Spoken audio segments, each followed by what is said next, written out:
همداران عزیز سلام علیکم. امروز 9 سپتامبر سال 2025 می باشد. همه شما رو با جشن استقلالیت جمهوری تاجیکستان تبریک میگویم. و شما اعلان میکنم درباره و فروش ماندنی درخت های پاولونیا. درخت پاولونیا در اول سوال میتونم برای چی در کار؟ این درخت در جهان یک از درخت ها است که یگانه هم درخت است که از همه تیزتر کلان می شود. من همین درخت رو میبینید بهارش رونده شدگی است، یک 4 متر شدگی است. و این درخت برای چی در کار است؟ برای تیار نمودن چوب سختی بهترین تیار کرده می شود از این درخت پاولونیا. بعد از شیناندن در 6م 7م یا 8م سال چوب تخته الکه کنده قدر می شود. یک کوب تخته میتید. وقتی که بریده تخته میکنند ریشه که بقوت شدگی است با از تنه کنده روی زمین بو زده میبراید و در این دفعه در 5-6 سال چون که ریشه بقوت شدگی است 5-6 سال دا باز قاس میشد برای تخته تیار میشد و همین خیلی هر یک 6 سال دا یک مرتبه گرفته یک کوبی تخته گرفته میشود.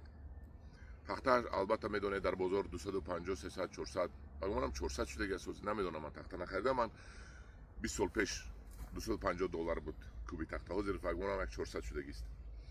من این پاولونیا ها نرخشان حجمشان از 1 متر هست تا 4 متر. نرخشان هر خیل از 20 سومونی تا 40 سومونی هم هست. نوهای M1 است، FT است، با یک نوع دیگه هم هست.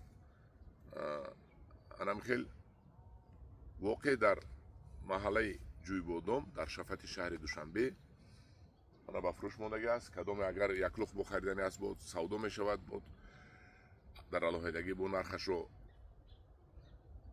مساعدت میکنیم، با یک دیگری با مصلحت میکنیم. من این هست پاولونیا. همداران عزیز کدام از این پاولونیا کند اگر بخوای کلان کنید البته در مبین 6-7-8 سال این رو بریده به تخته مبدل میکنید، فایده های کلان میبیارد. من ببینید من اینجا شما برگش رو گرفتیم چه خیلی معلوم شده است. همین بهار همین رو من رکلام کردگی بودم، در درون قوطیچه هم قطرگی بود 10 سومونی موندگی بودیم. من خریدار کم پیدا شد. اکنون فکر میکنم در تیرمو بعد باکنی سر می شود. من ببینید این علاقه تروبه 25 30 علاقه 35 شده است. قطرش رفت شده است. من این طرف هم هست. من ببینید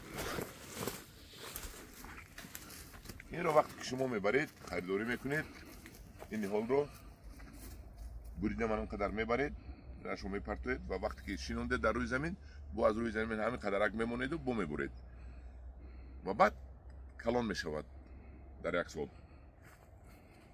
اگر سر آب کنید سر دورو کنید این در یک سال 6-8 متر هم میشود. این وابسته از آبتی و غذاتی شما وابستگی دارد. چقدر نغز نگاه کنید همونقدر نغز میشود. این را برای تخته علاقه میبرید 3 این خیلیش هم 3 یا که 4 میشنونید چون که این بلنکی شد بعد از 2 سال شما دیگر بلوش رو نمیزنید تا یک 10 مترش چقدر بلند زنید همونقدر تخته شما رست میشد بسیار میشد. لیکن شما 10 متر بگمانم تا 10 متر اگر زورتون رسد زیر پای مونده من همین ویا شکنید اینا دویم ویا شکسته بیستید برگشتونی من این بچه ها کش رو من اینجا برام دیگر شد شکسته میستید کنده میستید که اینجا نبروید. من خیلی کنده میستید و من خیلی کنده میستید و این نهال شما از 10 متر زیاد شدنش دیگر چقدر نمیشود این پهم میشود. بعد درخت سوی افکنی بهترین هم هست. اگر در شهر ترسونزوده گذارید پیش اداره شهرداریش اسپالکوم میگیم مقامات محلیش همین پاولون نشوندگی است. خیلی بزیب است، به نهایت بزیب است. همداران عزیز من همین بود اعلان درباره به فروش ماندن درخت پاولونیا.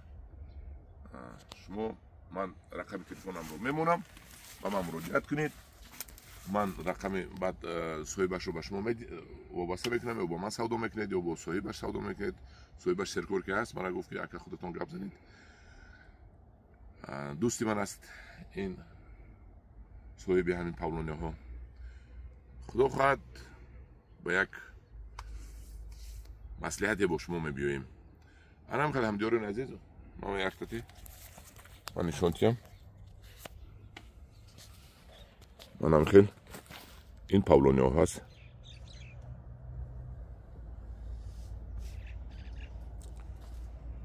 ولی با تو تیرمو بلندتر میشد 1 متر دیگر میشد لیکن به شما بلندی این دیگر در کار نمیشد چون که شما از بعد شنودن از بیخش میبرید. هر سال با شما از ریشش میتونید زیاد کنید. همدیارون عزیز در پناه خدا باشید. خدا نگهبان هر یک که شما باشد. ما در خدمت شما.